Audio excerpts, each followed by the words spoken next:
صحافت صرف کسی ایک فرقے کی، کسی ایک علاقے کی زبان نہیں ہے، یہی اس کی طاقت ہے۔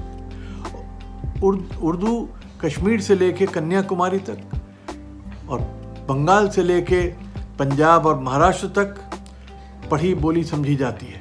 تو اردو صحافیوں نے ہندوستان کی جنگ آزادی میں تو بہت اہم رول ادا کیا، اور پورے ہندوستان کو ایک بنانے میں، متحد بنانے میں، گنگا جمنی تہذیب کو آگے لے جانے میں ان کا بنیادی کردار رہا۔ اردو زبان کو گھر گھر پہنچانے میں کردار ادا کیا۔ لیکن آزادی کے بعد ہندوستان کے اردو صحافیوں نے ہندوستان کی جمہوریت کی داغ بیل ڈالنے کا کام کیا۔ اردو صحافی جیل گئے، تکلیفیں اٹھائیں، لیکن سب سے پہلے یہ اردو کے صحافی تھے، چاہے وہ حیدرآباد سے سیاست ہو، چاہے وہ دہلی سے الجمعیت اور نئی دنیا ہو، چاہے وہ کانپور سے سیاست جدید ہو، کلکتے سے تمام اخبارات ہوں۔ انہوں نے جو جمہوریت کی آواز اٹھائی اور حق کی آواز اٹھائی، اس نے یہ ثابت کیا کہ ہندوستان میں بنیادی حقوق، فنڈامنٹل رائٹس زندہ ہیں اور زندہ رہیں گے۔ اقلیتوں کی صرف آواز نہیں اٹھائی، بلکہ یہ بھی بتایا کہ ہندوستان جو ہے وہ ایک مختلف مذاہب کا ملک ہے، اور تمام مذاہب کو پورے حق کے ساتھ یہاں زندہ رہنا ضروری ہے۔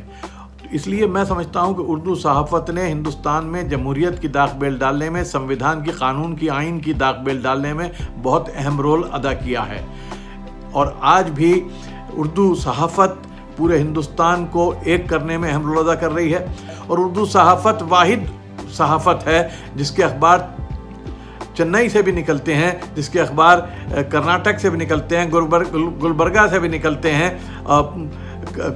مہاراشٹر کے تمام شہروں سے نکلتے ہیں، جلگاؤں سے اور مالیگاؤں سے نکلتے ہیں، ادھر بنگال کے تمام مرشد آباد سے اور کلکتہ سے اور بردوان سے اردو کے اخبار شائع ہوتے ہیں۔ تو پورے ہندوستان میں اردو کے اخبارات نے ہندوستان کو جوڑنے کا، متحد کرنے کا، بنانے کا بہت اہم رول ادا کیا ہے، اور یہ کام اردو صحافی کرتے رہیں گے۔ انہیں قربانیاں دینی پڑیں۔ اور ایک بات کی اور تعریف کرتا ہوں کہ دوسری زبانوں کو بہت حکومت کی سرپرستی ملی، مدد ملی۔ اردو صحافیوں نے بغیر کسی علاقائی سرپرستی کے، حکومت کی سرپرستی کے اپنی جد و جہد کی ہے، پیٹ سے پتھر باندھ کر اردو صحافت کی ہے۔ اس لیے میں سلام کرتا ہوں اردو کے تمام صحافیوں کو، آزادی سے پہلے کے بھی، آزادی کے بعد کے بھی۔ اور یہ جو کانفرنس ہوگی ایک طرح سے اردو صحافیوں کو خراج عقیدت پیش کرنے کا ایک بہت اہم ذریعہ ہوگا، اور پورے ملک کے عوام کو اردو صحافیوں کو سلام کرنا چاہیے کہ انہوں نے بدترین حالات میں بھی اردو صحافت کو زندہ رکھا ہے، اردو کو زندہ رکھا ہے، اور گھر گھر پہنچایا ہے۔ جو کام ہمارے دانشور نہیں کر سکے وہ اردو کے چھوٹے چھوٹے اخباروں نے کیا ہے۔ میں مولانا آزاد اردو یونیورسٹی کا تہ دل سے شکر گزار ہوں کہ اس نے اردو صحافت کے 200 سال پر ایک بہت ہی عمدہ اور بہت ہی اعلیٰ پیمانے کا جشن منانے کا فیصلہ کیا ہے۔